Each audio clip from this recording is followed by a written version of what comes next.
Okay, so this week we're continuing in our little series of messages. We're about halfway through this series, so we got a couple more after this one. We're calling this Your Mess Becomes His Message. And what we're doing through this series is we're taking a closer look at the Old Testament story of Joseph, that kid from Genesis with the colorful coat. Our series is based on this thought, so this is kind of our premise. It's from Romans 8:28. I forgot my clicker. Please hold. Or wait. Yeah, please wait. This is all part of the object lesson.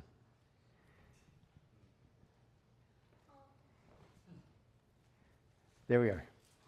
And we know that in all things, God works for the good of those who love him, who've been called according to his purpose. In Joseph's case, if you remember, in all things included Joseph serving time in prison on sexual assault charges. When we last left Joseph, Potiphar's wife, and Potiphar was the high-ranking official who bought Joseph, had attempted to seduce him. Again, right there in the middle of chapter 39. Well, when Joseph refused and tried to leave, she grabbed his robe and cried, rape. Next thing Joseph knew, he was in prison. From an earthly standpoint, we talked about this last week. From an earthly standpoint, the Egyptian jail was the tragic end of Joseph's story. All God's plans to use Joseph should have ended with the slamming of the jail cell door, right? The devil had Joseph right where he wanted him. But again, so did God. What Satan intended for evil, God used as a training event. Let me remind you of what the psalmist wrote about Joseph in Psalm 105. This is 18 and 19. There in prison, they bruised his feet with fetters, which again are shackles, and placed his neck in an iron collar. Until the time came to fulfill his word, the Lord tested Joseph's character. Tests are never easy, are they? They're never fun. But neither are they random. God's not sometimes sovereign. He's not occasionally victorious. He doesn't occupy the throne on one day and vacate it the next. This trial, this season in which you find yourself, it may puzzle you, but it doesn't confuse God at all. God can and will use it for his purposes. And again, something we all need to come to grips with is that it's really not God's goal to make us happy or to make us comfortable or to make us free from pain. As much as it is our goal for all of those things, that's not necessarily God's goal for us. God's goal is to make us more like Christ. Listen, if we see trouble as nothing more than isolated hassles, we're going to grow bitter and angry, aren't we? But if we see our troubles as tests used by God for his glory and our maturity, then even the smallest things have significance.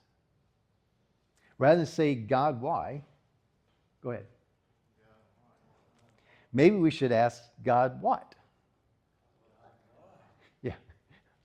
And if I was thinking last week, because I mentioned, I think that was part of the prayer last week, that we asked the wrong question.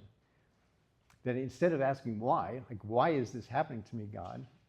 We should ask, what? What can I learn from this? And if I was thinking last week, because Hannah was here last week, and her dad is actually the one that introduced that thought to me. We were in a covenant group together, and we were having lunch with some other pastors, and someone was talking about just this trial that they were going through, and they didn't know why that was happening. And Hannah's dad, Chris, said, you're asking the wrong question, right? It's not why, it's what. What can I learn from this? Or maybe how? How can I grow through this? I think sometimes we ask the wrong question. Instead of asking God to change your circumstances, ask him to use your circumstances to change you. This is like life 101, and it's a required course. So we might as well do the best we can to pass it, right? Every challenge, big or small, can be used to equip us for a future opportunity. And which again is why God didn't keep Joseph out of prison. Okay, let's get back to the story. One problem with reading Joseph's story is its brevity. And here's what I mean by that. We can read the whole account, Genesis 37 through 50, from start to finish in like a little less than an hour. It's just 13 chapters, which gives the impression that all this took place like one morning before lunch, right? It'd actually be better and more accurate to read it over a couple of decades. Like take chapter 37 into a dry cistern and sit there in the pit for a couple hours while the sun beats down on you. Then recite the first verse of chapter 39. Now Joseph had been taken down to Egypt, and recite that over and over, like for a couple months. Now Joseph had been taken down to Egypt. Now Joseph had been taken down to Egypt. Because it would have taken Joseph at least that long to walk the 750 miles from Dothan to Thebes. Then there were the days or maybe weeks on the auction block. Add to that about a decade, more or less, in Potiphar's house, supervising the servants, doing the master's bidding, learning the language and the culture. Time moves pretty slowly in a foreign land, wouldn't you imagine? But it utterly stands still in prison, doesn't it? After Joseph interpreted the butler's dream, this is where we left Joseph last week. He asked the royal cupbearer to put in a good word for him with Pharaoh. Remember me when it's well with you. This is Genesis 40, 14 and 15. And please show kindness to me. Make mention of me to Pharaoh and get me out of this dungeon. Now, in my mind, I'm imagining Joseph running back to his cell to get his stuff together, right? So he's ready when the call comes. And can't you see him sitting there next to the door watching the hallway? Yeah. A day passes and then two, and he's thinking, okay, so the butler needs some time to settle in. But then a week passes, and then a month. Next thing Joseph knows, it's been 6 months. 6 months and still no word. Pharaoh's chief cupbearer, however, this is verse 23, forgot all about Joseph, never giving him another thought. Now, in my Bible, the blank space between that verse 23 is the last verse of chapter 40, and the next verse, Genesis 41:1, isn't any wider than like 1/8 of an inch. And yes, I did measure it. It's like 1/8 of an inch. It only takes a split second to see it, to go from the end of chapter 40 to the beginning of chapter 41. But it took Joseph 2 years to experience it. Chapter 41 starts like this. This is verse 1. When 2 years had passed, Pharaoh had a dream. Seriously? Are you kidding me? 2 full years. That's 24 months of silence. If you want to do the math with me, because I did the math. 104 weeks of waiting, of watching the door. 730 days of wandering. 2,190 meals eaten alone. 17,520 hours of listening for God and hearing nothing. Waiting. Just waiting. Before my parents moved to Frankfort, Indiana to live with my sister, I kind of became the designated driver. Because my dad conceded that he probably shouldn't drive, and you know there's a difference between concede and agree, right? He didn't agree, but he conceded because my mom thought that he shouldn't be driving any longer. So I became the designated driver. So I had the opportunity to spend a lot of time with them in waiting rooms for various doctor appointments and procedures. And you've been there, right? The waiting room. The receptionist takes your name, your birth date, records your insurance information, and then gestures toward a chair and says, please take a seat. They'll call your name when the doctor's ready.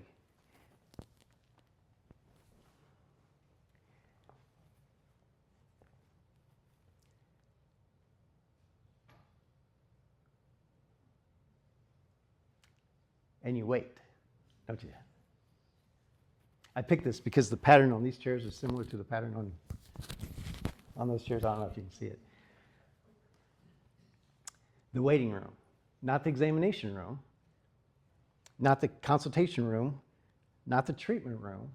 Exams and consultations and treatments, those all come later. The task at hand is the name of the room, right? The waiting room.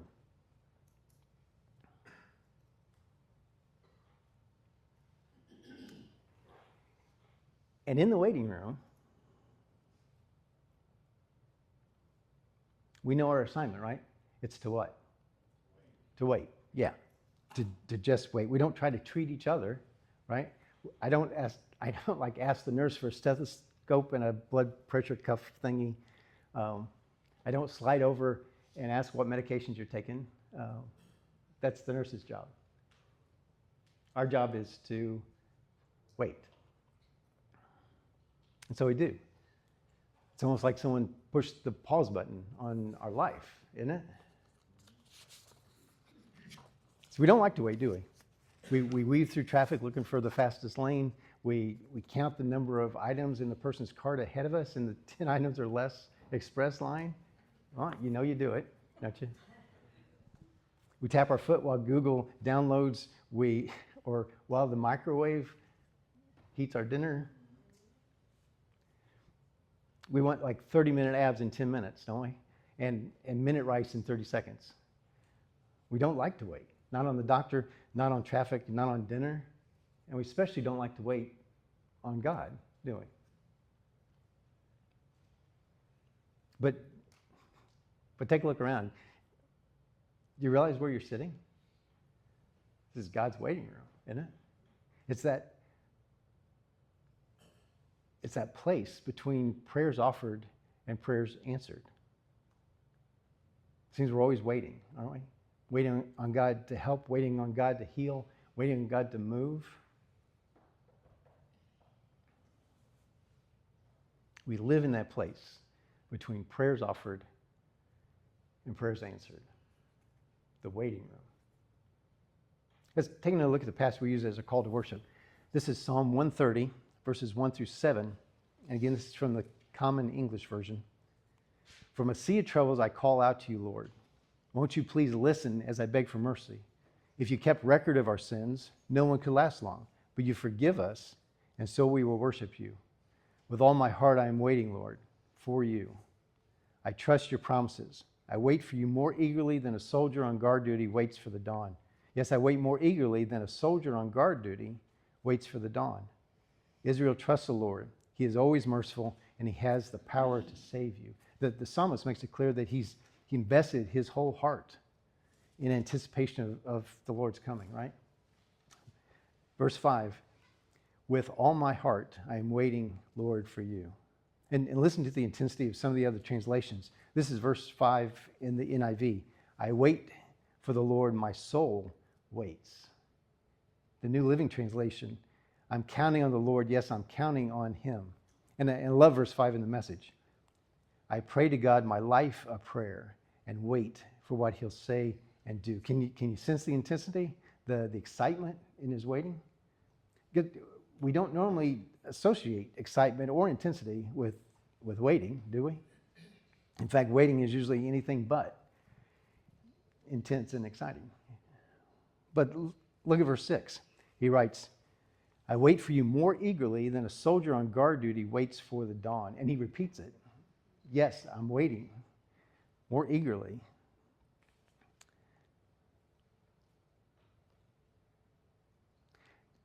This isn't a casual sort of waiting, is it? This isn't a waiting room kind of waiting. The psalmist is talking about an active waiting, an alert waiting, the waiting of a soldier on guard duty. There's a longing there, isn't there? There's a longing for the dawn to appear. Dr. Warren Wiersbe put it this way, and I love to quote Warren Wiersbe because I like his name.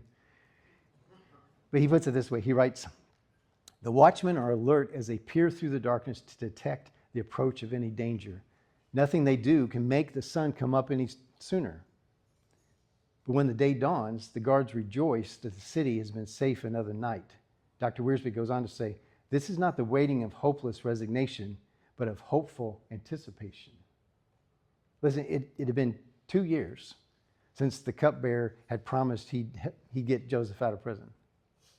2 years seems like plenty of time to grow bitter and angry and cynical, doesn't it? People have given up on God for lesser reasons in shorter amounts of time, haven't they? Not Joseph. Let's pick it back up at Genesis 41:14. Pharaoh sent for Joseph at once, and he was quickly brought from the prison. After he shaved and changed his clothes, he went in and stood before Pharaoh. Then Pharaoh said to Joseph, I had a dream last night that no one here can tell me what it means. But I've heard that when you hear about a dream, you can interpret it. Now, if you remember, Joseph's last two encounters where he mentioned God hadn't gone so well. Namely, when he told Potiphar's wife in Genesis 39 that he wouldn't sleep with her because it would be a great sin against God. That's verse 9. And then Genesis 40, when he told the cupbearer and the baker, interpreting dreams is God's business. Go ahead and tell me your dreams. Neither of those encounters turned out the way he had hoped, did they? Mrs. Potiphar lied about him. The butler forgot about him. Maybe on this occasion, he should maybe keep his faith to himself. But guess what? He didn't. Genesis 41, 16 and 17 reads, It is beyond my power to do this, Joseph replied, but God can tell you what it means and set you at ease. So Pharaoh told Joseph his dream. Joseph emerged from his prison cell bragging on God. Jail time didn't devastate his faith. It deepened it. Jail time didn't devastate his faith. It deepened it. How about you? You may not be in prison, at least the way that we usually think of prison, but haven't we all found ourselves in that place between prayers offered and prayers answered? The place that sometimes feels like a prison?